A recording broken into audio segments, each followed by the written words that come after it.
Yes, good morning, students.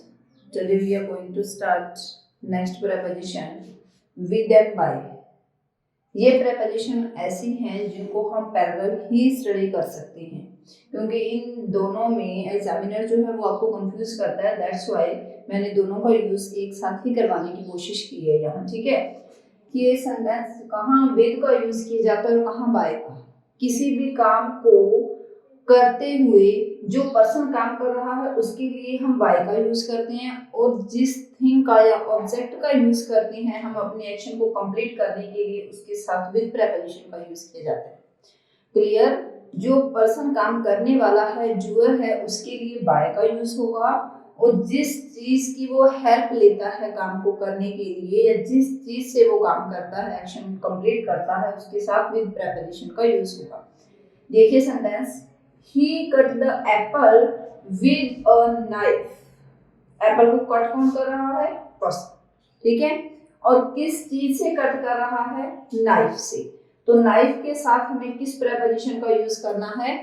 With preposition का। Examiner ऐसे sentence हर exam में देता है जहां भी प्रेपोजिशन आती है विद या बाय का यूज वो करवाता है, और ऑप्शन में विद और बाय दोनों ही देता है आपको कंफ्यूज करने के लिए। ठीक है, जिस चीज से काम को कंप्लीट किया जाता है वो एप्पल को किससे कट कर रहा है? नाइफ से। तो नाइफ के लिए हमें किस प्रेपोजिशन का यूज करना है? विद प्रेपोजिशन का। क्लियर? नेक्स्ट है don't touch it with bare hands, means नंगे हाथों से, विदाउट ग्लव्स। ठीक है, विदाउट ग्लव्स इसको टच मत करो, मींस नंगे हाथों से इनको टच मत करो। किस चीज से टच कर रहा है वो? बेयर हैंड्स से। ठीक है, तो इस किस चीज से टच कर रहा है? बेयर हैंड से। इसके साथ हमें किस प्रेपोजिशन का यूज करना है? With preposition. Clear? The mountains are covered with snow, mountains जो है वो किस चीज से ढके हुए हैं? स्नो से। ठीक है, किस चीज का यूज किया गया है उसको कवर करने के लिए? स्नो का। तो स्नो से पहले हमने किसका यूज करना है? विद प्रेपोजिशन का। क्लियर? अब नेक्स्ट देखिए, the tiger was killed with a gun by Raju. अब देखो टाइगर को मारने वाला कौन है? राजू है। इस काम को कंप्लीट किसने किया है? राजू ने किया। तो राजू से पहले हमने कौन सी प्रेपोजिशन का यूज किया है? By preposition. और टाइगर वाज किल्ड विद, किस चीज की हेल्प से मारा गया? गन की हेल्प से। तो गन से पहले हमने किसका यूज किया है? विद प्रेपोजिशन का। क्लियर? जिस इंस्ट्रूमेंट का यूज करते हैं हम वर्क को कंप्लीट करने के लिए, उस इंस्ट्रूमेंट के लिए विद प्रेपोजिशन का यूज होता है, और जो डूअर है, जो वर्क को कंप्लीट करता है, उसके लिए बाय प्रेपोजिशन का यूज होता है। The shirt was saved by Rajni, Rajni ने शर्ट को सिला है, और किस चीज से सिला है? नीडल से। तो नीडल से वर्क उसने कंप्लीट किया, उसके लिए हम किसका यूज करेंगे? विद प्रेपोजिशन का, और रजनी के लिए बाय प्रेपोजिशन का। क्लियर? कोई डाउट है तो आप कमेंट बॉक्स में कमेंट कर दीजिए। क्लियर? नेक्स्ट देखिए, बिसाइड और बिसाइड्स, ये दोनों बहुत कम पूछे जाते हैं प्रेपोजिशन, फिर भी अगर पूछ भी लिए जाए तो मैंने आपको यहाँ करवा दी। इसके अलावा जो ये दो ही यूजेस हैं इनके, इसके अलावा आपसे और कोई भी यूज नहीं पूछा जाएगा। ठीक है, तो बिल्कुल शॉर्ट में आपको जो प्रेपोजिशन करवाई है ना स्टार्टिंग से अब तक, किसी भी कॉम्पिटिशन का एग्जाम को उठा के देख लेना, इन प्रेपोजिशन से बाहर सेंटेंस नहीं जाएगा। चाहे बिल्कुल इजी वे से करवाया है मैंने, जो रैन एंड मार्टिन की बुक है और एवी मार्टिन की बुक है, दोनों बुक्स को अच्छी तरह से स्टडी करने के बाद उसका जो ब्रीफ नोट्स हैं वो मैंने आपको यहाँ बता दिए गए हैं, और उसके रूल्स भी मैंने बता दिए हैं। ठीक है, देखिए बिसाइड और बिसाइड्स, इनमें माइनर डिफरेंस है बट यूजेस में बहुत डिफरेंस है। BESIDE beside, it means just पास में, क्लोज टू एनीथिंग, और besides means in addition of, किसी चीज के साथ साथ कोई अलावा कुछ होना। ठीक है, he was sitting beside a tree, it means beside use किया है तो इसका मतलब है कि वो पेड़ के बिल्कुल पास में बैठा था। ठीक है, besides doing the cooking I help Hari. अब वो क्या कह रहा है? I helped Hari. वो कह रहा है कि कुकिंग करने के अलावा, कुकिंग तो मैंने की है, in addition of that I helped Hari, एक तो मैंने कुकिंग की है और उसके साथ साथ हरी की हेल्प भी की है, मींस दो काम किए हैं, कुकिंग तो की है, इसके साथ जो हरी है उसकी हेल्प भी की है। In addition of cooking I helped her. ठीक है, ऐसे यहाँ एडिशन आता है, किसी चीज के अलावा हम कुछ और करते हैं, या मैं कहूँ कि मेरे पास एक मार्कर तो ये है, besides it I have two more, इसके अलावा 2 मार्कर और है मेरे पास। ठीक है, तो इसके लिए हम बिसाइड का यूज करेंगे या बिसाइड्स का? मेरे पास एक ये मार्कर है, इसके अलावा 2 और मार्कर हैं, तो मैं क्या यूज करूंगी? आपको कमेंट बॉक्स में बताना है। ठीक है, besides this one I have 3 more dresses. एक ड्रेस जो मेरे पास है मैं आपको दिखा रही हूँ, उसके अलावा मेरे पास 3 और ड्रेसेस हैं, तो मैं किसका यूज करूंगी? बिसाइड्स। क्लियर? बस आपको अगर ट्रिक के लिए बताऊं तो इसमें बिसाइड है, इसमें एक्स्ट्रा लेटर आ रहा है एक एस, तो ये एक्स्ट्रा चीज के लिए यूज किया जा रहा है। ठीक है, अगर आप कंफ्यूज हो जाते हो ना कि किसमें बिसाइड यूज होगा, किसमें बिसाइड्स यूज होगा, तो ये ध्यान रख लीजिए, जिसमें एक्स्ट्रा लेटर है, एक्स्ट्रा लेटर इसमें एस है, तो एडिशन के लिए यूज होगा, और ये बिसाइड इट मींस बिल्कुल पास में, इसमें साइड यूज हो रहा है। Besides this one, I have 3 more dresses and the baby sit beside her mother. जो बेबी है वो अपनी मम्मा के पास में बैठा है, तो हम क्या करेंगे? Beside, बिल्कुल पास में बैठा है ना, तो उसके लिए हम किसका यूज करेंगे? Beside का। Between and among, देखिए ये भी दोनों आपको एक साथ ही करने पड़ेंगे, फिर ही आप लोगों को इनके डिफरेंस का पता चलेगा। ठीक है, अब देखिए यहाँ क्या है? बिटवीन और अमंग, दोनों का ही मीनिंग होता है बीच में। ठीक है, अब बिटवीन जो है ये किस लिए यूज होता है? जब 2 के बीच में होती है। ठीक है, जैसे मैं कहूँ कि मैं मेरे दोनों फ्रेंड्स के बीच में खड़ी हूँ। ठीक है, ये जो स्वीट्स हैं ये 2 स्टूडेंट्स के बीच में बांट दो, तो उसके लिए हमें क्या यूज करना होता है? बिटवीन प्रपोजिशन का यूज करना है। और अगर यही जो थिंग्स हैं वो हमें 2 से ज्यादा स्टूडेंट्स के बीच या पर्सन्स के बीच डिस्ट्रीब्यूट करना हो, तो हमें अमंग का यूज करना है। ये तो था सिंपल रूल, आगे बाकी मैं आपको सेंटेंसेस में बताती हूँ जो एग्जाम में, कंपटीशनल एग्जाम में पूछे जाने वाले रूल्स हैं वो कौन से हैं। कि फर्स्ट एग्जाम्पल है, distribute these notebooks between Ram and Rani. Ram और रानी दोनों के बीच में इन बुक्स को बांट देना है। अब ये नोटबुक्स किस किस में बांटी जा रही है? 2 स्टूडेंट्स में, 2 पर्सन्स में, राम और रानी। तो हमने किस प्रेपोजिशन का यूज किया है? बिटवीन का। ये तो बिल्कुल इजी है। He was very happy to be among friends again. ऐसे जो सेंटेंसेस हैं ऐसे एग्जाम्स में पूछे जाते हैं। देखिए, he was very happy to be among friends again. Friends again it means हमें नहीं पता है कि कितने हैं। अगर 2 होते तो हमें नेम्स दे दिए जाते या फिर बता देता वो कि 2 फ्रेंड्स है।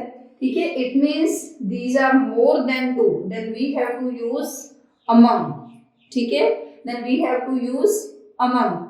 देखिए प्रोनाउंसिएशन पे भी ध्यान देना है, ये among नहीं है, अमंग नहीं है, इसको अमंग अंग की साउंड दी जाती है। जब एन और जी सेम सिलेबल में आते हैं तो इनको अंग की साउंड दी जाती है। ठीक है, among. There was a village among the hills, पहाड़ियों के बीच में। हमें नहीं पता कि कितनी पहाड़ियों के बीच में है, बट ये more than 2 है। ठीक है, अगर 2 होते तो वो दिया जाता कि 2 के बीच में है, और जब हमें ये नंबर दिया ही नहीं होता है तो हमें किसका यूज करना होता है? among preposition का। अगर हमें नंबर नहीं दिए it means that is more than 2।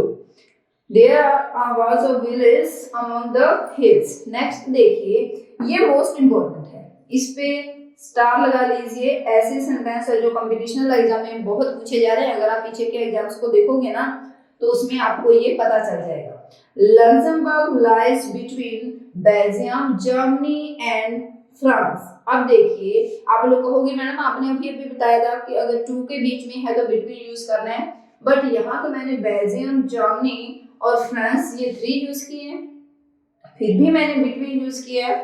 तो ध्यान रखिए, अगर 2 कंट्रीज के बीच में कोई ट्रीटी हो रही है, कोई समझौता हो रहा है, कोई संधि हो रही है, जैसे वारना की संधि वगैरह थी, ठीक है, तो हमें बिटवीन का ही यूज करना है, चाहे वो 10 कंट्रीज हों, चाहे वो 2 कंट्रीज हों, या फिर 15 से 20 कंट्रीज हों। ट्रीटी है, कोई समझौता है, फिर भी, और जब किसी कंट्री के बॉर्डर्स की बात हो रही होती है, उसकी सीमा या हद की बात हो रही होती है, वो भी चाहे 10 की बात हो रही हो, फिर भी हमें बिटवीन यूज करना है। इसीलिए मैंने इस सेंटेंस में बिटवीन यूज किया है। अगर मैं कहूँ कि जो इंडिया की बाउंड्री है वो किस किस के बीच में साझी है, देखो नेपाल, भूटान, चाइना, अफगानिस्तान, पाकिस्तान, ठीक है, ये कितने कंट्रीज हैं, फिर भी हमें इसके लिए भी बिटवीन का ही यूज करना है, ठीक है। इस रूल को नोट कर लीजिए, सॉरी नोट करने की नीड नहीं है, टर्म क्लासेस के नेम से ही मेरा टेलीग्राम चैनल है, उस पे जितने भी प्रेपोजिशंस हुए हैं इनके फुल जो पीडीएफ है वो आपको मिल जाएगी, ठीक है। बस आपको अटेंटिवली इसको सुनना है और इसी में से ही जहां स्टार लगवा रही हूँ वहीं से कंपटीशन एग्जाम्स में क्वेश्चन पुट किए जाते हैं। नेक्स्ट देखिए, distribute these toffees among the students below, among the students. अब देखिए इट मींस स्टूडेंट्स ज्यादा हैं और ये टॉफीज उनके बीच में हमें बांटनी है, तो हमें किसका यूज करना है, अमंग प्रेपोजिशन का, ठीक है। अब देखिए ये तो थे इजी वाले, अब जो आपको कंफ्यूज सबसे ज्यादा करते हैं ये स्कूल लेवल के लिए है, बिलो, अंडर और बीनीथ, ये कंपटीशनल एग्जाम्स में नहीं पूछे जाएंगे, ठीक है। बिलो, अंडर और बीनीथ ये कंपटीशनल एग्जाम में नहीं पूछे जाते हैं, ये स्कूल लेवल की क्लासेस के लिए हैं, वहां पूछे जाते हैं।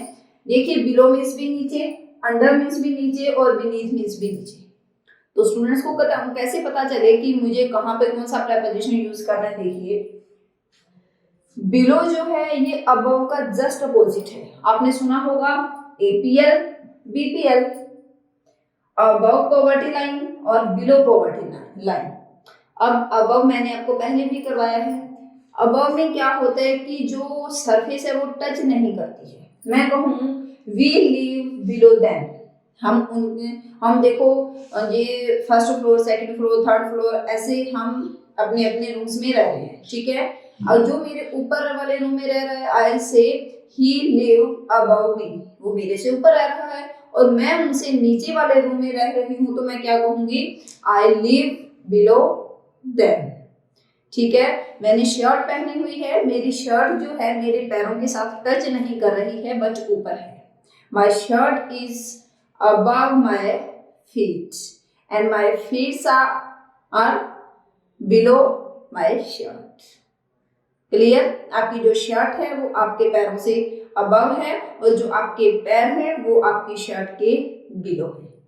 क्लियर, अगर आपको ये एग्जांपल्स के थ्रू बहुत अच्छी तरह से प्रेपोजिशन समझ आ रही है तो थंब अप करना ना भूलिए और लाइक करना मत भूलना, ठीक है।